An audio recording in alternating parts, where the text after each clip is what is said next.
அருமையானவர்களே, ரட்சிப்பு என்பது என்ன என்று தியானிப்போம்.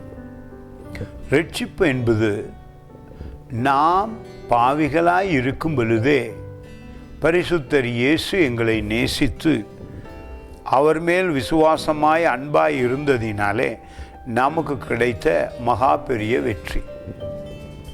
எங்களுடைய ஆத்துமாவும் மீட்கப்படுகிறது. நாங்கள் இயேசு கிறிஸ்துவை ஏற்றுக்கொண்ட உடனே எங்கள் ஆவியிலே மாற்றம் உண்டாகிறது. எங்களுடைய மனம் புதிதாகிறது. நாங்கள் சகல வல்லமை பொருந்திய பரிசுத்த ஆவியானவரை, பரலோகத்திலிருந்து இறங்கி வந்தவரை எங்களுடைய வாழ்க்கையிலே பெற்றுக்கொள்ளுகிறோம். அப்பொழுது சந்தோஷம், சமாதானம், நிம்மதி, சுகம், விசுவாசம் எல்லா கனிகள் நமக்குள்ளே வந்து வாசம் பண்ண துவங்குகிறது. பாருங்கள், இந்த வார்த்தை அப்போஸ்தலர் பேதுரு எழுதின முதல் நிருபத்திலே 1ஆம் அதிகாரத்திலே 9வது வசனம் உங்கள் உள்ளத்தை மிகவும் தொடும்.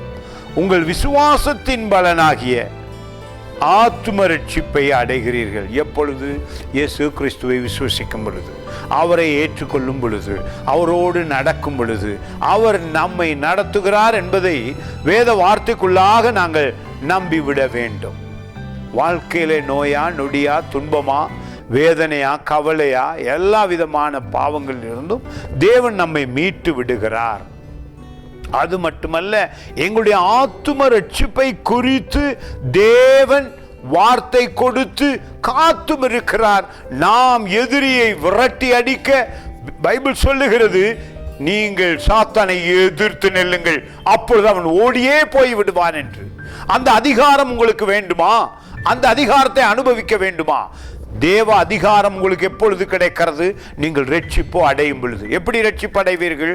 உங்கள் உள்ளத்திலே இயேசு கிறிஸ்துவை விசுவசித்து அவரை தேவன் என்று நீங்கள் அறிக்கை செய்யும் பொழுது ரட்சிப்பு உங்களுக்கு உண்டாகிறது. God bless you.